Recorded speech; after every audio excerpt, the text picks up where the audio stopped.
Patay isang pulis na nakamotorsiklo matapos makabangga ng isang truck sa Santa Cruz, Davao del Sur.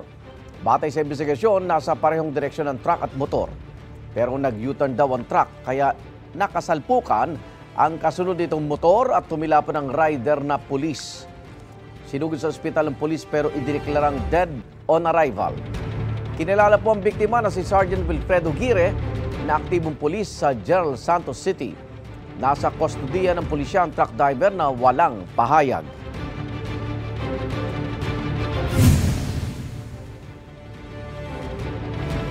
Sa Carmen Cotabato, patay naman ang isang sangguniang kabataan treasurer matapos bumangga ang sinasakyang motorsiklo sa isang truck.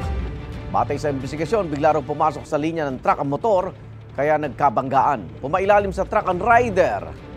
Nasa kustodiya ng pulisya ang truck driver na walang pahayag. Igan, mauna ka sa mga balita, mag-subscribe na sa GMA Integrated News sa YouTube para sa iba't ibang ulat sa ating bansa.